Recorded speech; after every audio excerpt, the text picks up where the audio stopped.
আসসালামু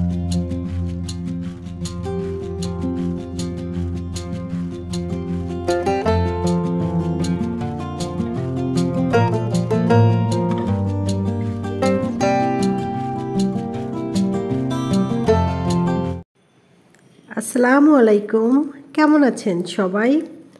আমরা সবাই কিন্তু হাতের এবং পায়ের কথা একদম ভুলে গিয়ে শুধুমাত্র মুখের যত্ন নিয়েই সবসময় ব্যস্ত থাকি। অথচ হাত পায়ের যত্ন কিন্তু মুখের মতোই সমানভাবে ইম্পর্ট্যান্ট। কারণ সূর্যরশ্মির সরাসরি প্রভাবের কারণে মেলানিন উৎপাদন বেড়ে যায়, ফলে কিন্তু আমাদের হাত পায়ে কালচে ছোপ পড়ে। এছাড়াও কিন্তু হাঁটুতে বা হাতের কনুইতে প্রচুর পরিমাণে কালো কালো দাগ চলে আসে। তো আজ আমি আপনাদের জন্য এমন 2টি রেমেডি নিয়ে এসেছি, যেটা যদি আপনারা তৈরি করে আপনাদের হাত পায়ে লাগান তাহলে হাত পা অনেক বেশি উজ্জ্বল হবে, নরম হবে, কোমল হবে। তো বন্ধুরা, আশা করি আমার আজকের পুরো ভিডিওটাই দেখবেন, আর ভিডিওতে একটি লাইক দিবেন, কমেন্টস করবেন, আর অবশ্যই আমার চ্যানেলটি সাবস্ক্রাইব করে আমার পাশে থাকবেন। তাহলে চলুন আমরা মূল ভিডিওতে চলে যাই। তো আজকে আমি প্রথমেই আপনাদেরকে করে দেখাবো একটি মাসাজ ক্রিম। বন্ধুরা, আমরা যখন পার্লারে পেডিকিউর ম্যানিকিউর করতে যাই, আপনারা দেখে থাকেন যে ওখানেও কিন্তু শ্যাম্পু ব্যবহার করা হয়ে থাকে। কারণ শ্যাম্পু কিন্তু আমাদের যে কোনো দাগ তুলতে খুব ভালো কাজ করে থাকে। তো এখানে কিন্তু আমি একটি মিনি প্যাকে যতটুকু পরিমাণ শ্যাম্পু থাকে সেই পরিমাণ শ্যাম্পু নিয়ে নেব। আর শ্যাম্পু কিন্তু আপনারা আপনাদের পছন্দ মতো যে কোনো শ্যাম্পু এখানে নিয়ে নেবেন। শ্যাম্পু কিন্তু হাত পায়ের থেকে দাগ তুলে হাত পাকে অনেক বেশি উজ্জ্বল করতে দারুণভাবে হেল্প করে থাকে। এর সাথে দেখুন আমরা আরেকটি উপাদান নিয়ে নিচ্ছি, কোলগেট টুথপেস্ট। আপনারা কিন্তু এখানে যে কোনো টুথপেস্টই ব্যবহার করবেন। টুথপেস্ট কিন্তু আমাদের হাত পায়ে বা আমাদের স্কিনে কিন্তু একটি কুলিং এফেক্ট দেয়। এছাড়াও কিন্তু toothpaste black heads, white heads তুলতে সাহায্য করে, এবং যত পুরাতন দাগ ছবি থাকুক না কেন সেইগুলো খুব দ্রুততার সাথে তুলতে খুব দারুণভাবে কাজ করে টুথপেস্ট। তো আমি এখানে সামান্য পরিমাণ টুথপেস্ট নিয়ে নিয়েছি। এখন শ্যাম্পু এবং এই টুথপেস্ট একটু একসাথে মিশিয়ে নিতে হবে। এরপরে দেখুন আমরা আরও একটি উপাদান এর সাথে দিয়ে দিচ্ছি, লেবু। আপনারা জানেন যে লেবুতে থাকে ভিটামিন সি। এটি কিন্তু স্কিনের দাগ তুলতে, স্কিনের যে কোনো ময়লা তুলতে খুব ভালোভাবে কাজ করে। আর আমরা যেহেতু হাত পায়ের যত্ন একদমই নিতে পারি না বা সময় পাই না, এজন্য কিন্তু আমাদের অবশ্যই এইভাবে রেমেডি তৈরি করে যদি আমরা সপ্তাহে 2 দিন ব্যবহার করি, তাহলে দেখবেন যে আপনাদের মুখের মতোই হাত পাও একদম নরম, কোমল এবং সুন্দর হয়ে গিয়েছে। তো এখানে 1 চামচ পরিমাণ লেবুর রস নিয়ে নিচ্ছি। আপনাদের যাদের লেবুর রস শ্যুট করে না তারা এখানে রসের পরিমাণটা একদমই কমিয়ে দিবেন, কয়েক ফোঁটা নিলেও চলবে। তো এখন খুব ভালোভাবে এটি মিশিয়ে নিতে হবে। আর আপনারা যদি মনে করেন যে এই পেস্টটি ঘন হয়ে গিয়েছে, তাহলে কিন্তু এর ভিতর সামান্য পরিমাণ নর্মাল পানি অ্যাড করে নিতে পারবেন। আমি এখানে দেখুন 1 চা চামচ পরিমাণ পানি দিয়ে দিচ্ছি। দেখুন বন্ধুরা, আমরা কিন্তু এখানে কোনো ধরনের কেমিক্যাল বা কোনো ধরনের ব্লিচ ব্যবহার করিনি। এজন্যই কিন্তু আমাদের এখানে সামান্য পরিমাণ টুথপেস্ট এবং লেবুর রস অবশ্যই ব্যবহার করতে হবে। তাহলে কিন্তু রোদে পড়া কালো দাগ খুব দ্রুতই তুলে দেবে।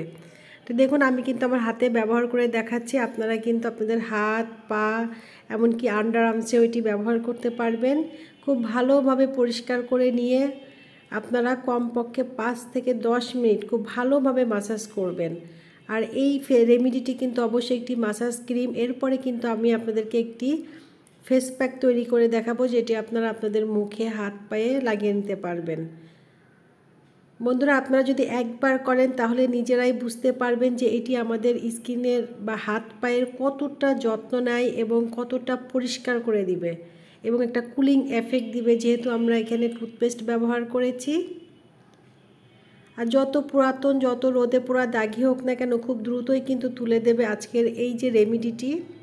আপনারা কিন্তু এই পদ্ধতিতে আপনাদের পায়েও এইভাবে ম্যাসাজ দিবেন, আর আপনারা দেখবেন যে আপনারা অবাক হয়ে যাবেন যে এটি এত অল্প সময়ে আপনাদের হাত পায়ের দাগ তুলে দিবে। তো আশা করি আপনারা এটি ব্যবহার করে আমাকে জানাবেন যে আপনাদের এটি ব্যবহার করার পর হাত পা কতটা নরম কোমল হয়েছে। দেখুন একবার ব্যবহারেই কিন্তু পার্থক্যটা চোখে পড়ছে। তো বন্ধুরা, এখন আমরা চলে যাব আমাদের দ্বিতীয় স্টেপ, একটি ফেস প্যাক তৈরি করার জন্য। তো এর জন্য দেখুন প্রথমেই নিয়ে নিয়েছি একটি আলু। আপনারা জানেন যে আলু কিন্তু আমাদের যে কোনো দাগ তুলতে খুব ভালো কাজ করে থাকে। থাকে এমন কিছু পরিমাণ প্রপার্টি যা কিন্তু আমাদের স্কিন, হাত, পা যে কোনো কালো দাগ তুলে স্কিনকে হোয়াইটেনিং এবং ব্রাইটেনিং করতে সাহায্য করে। এছাড়াও যাদের ট্যান পড়ে গেছে, বিশেষ করে আমাদের হাত পা কিন্তু কাপড়ের বাইরে থাকে, যে জন্য কিন্তু সরাসরি সূর্যের রশ্মি এখানে চলে আসে বা লাগে। এই জন্য কিন্তু অবশ্যই হাত পায়ের বাড়তি যত্ন নেওয়ার সময় আমরা আলু দিয়ে রেমেডি তৈরি করে লাগাবো। তো একটি মাঝারি সাইজের আলু আমি গ্রেট করে নিয়েছি। এখন এর থেকে আমরা রস বের করে নেব।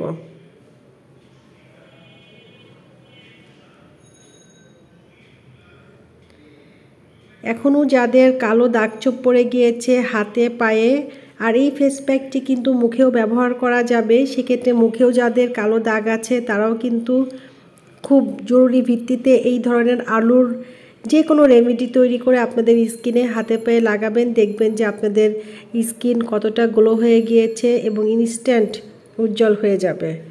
তো বন্ধুরা, আমি কিন্তু এখানে 2 চামচ পরিমাণ আলুর রস করে নিয়েছি। আর এর সাথে এখন আমি দিয়ে দিয়েছি বেসন। আর বেসন কিন্তু আমি দিয়েছি, আপনারা আপনাদের ঘরে যেটাই থাকবে সেটাই এখানে ব্যবহার করবেন। বেসন ব্যবহার করতে পারবেন, চালের গুঁড়া বা মুলতানি মাটিও এখানে ব্যবহার করতে পারবেন। এই প্রত্যেকটি জিনিসই কিন্তু আমাদের স্কিনে খুব ভালো ক্লিনজারের কাজ করে। এটির ভিতর কিন্তু এমন কিছু প্রপার্টিজ থাকে যা কিন্তু ত্বকের একদম ভেতরের ময়লা পরিষ্কার করতে সাহায্য করে। তো যেহেতু আমাদের হাত পায়ে প্রচুর পরিমাণে ময়লা থাকে, সেক্ষেত্রে যদি আমরা এখানে বেসন বা চালের গুঁড়া যেটাই ব্যবহার করি না কেন, সেটাই কিন্তু সমানভাবে কাজ করবে স্কিনের দাগছোপ তুলতে। তো আমি কিন্তু 2 চামচ পরিমাণ বেসন এখানে নিয়ে নিয়েছি। এখন খুব ভালোভাবে একটু মিশিয়ে নেওয়ার পর এর ভিতর অ্যাড করে দিব সামান্য পরিমাণ লেবুর রস। আপনারা জানেন যে যখন পার্লারে যে আমরা পেডিকিউর, ম্যানিকিউর করি তখন কিন্তু ওরা যে প্যাকগুলো লাগায় সেখানে কিন্তু ব্লিচিং প্রপার্টিজ থাকে। তো আমরা কিন্তু একদমই ঘরোয়া উপাদান দিয়ে কোনো রকম কেমিক্যাল ছাড়া এখানে ফেস প্যাক এবং মাসাজ ক্রিম তৈরি করেছি, যে জন্য এখানে লেবুটা খুব জরুরি ভিত্তিতেই ব্যবহার করতে হবে। আপনারা কিন্তু এটা কোনো রকমই স্কিপ করবেন না। তবে যাদের শ্যুট করে না তারা কিন্তু পরিমাণটা সামান্য কমিয়ে দিবেন। তো বন্ধুরা, আমার কিন্তু মেশানো হয়ে গিয়েছে। আমি এটি হাতে ব্যবহার করে দেখাচ্ছি। আপনারা প্রথমে মাসাজ ক্রিম দিয়ে 10 মিনিট মাসাজ করে হাতটা ধুয়ে নেওয়ার পর এইভাবে এই রেমেডিটা তৈরি করে, এই ফেস প্যাকটা তৈরি করে আপনাদের হাতে, পায়ে, মুখেও এটা লাগাতে পারবেন। লাগিয়ে শুকিয়ে যাওয়া পর্যন্ত অপেক্ষা করবেন। না হলেও কমপক্ষে 20 মিনিট এটি আপনারা আপনাদের ত্বকে লাগিয়ে রাখবেন। দেখুন, আমি আমার হাতটা ধুয়ে নিয়েছি শুকিয়ে যাওয়ার পর। পার্থক্যটা আপনারা নিজেরাই দেখতে পাচ্ছেন। এরপরে আপনারা যেটা করবেন যে কোনো লোশন বা যে কোনো কিছু আপনারা আপনাদের হাতে এবং পায়ে লাগিয়ে নেবেন। তো আমি এখানে আমন্ড অয়েল লাগিয়ে নিচ্ছি ময়শ্চারাইজিং হিসাবে। এছাড়াও কিন্তু আপনারা গোলাপ পানিও ব্যবহার করতে পারবেন। আমার ভিডিওটি ভালো লেগেছে আর অবশ্যই আমার চ্যানেলটি সাবস্ক্রাইব করে আমার পাশে থাকবেন।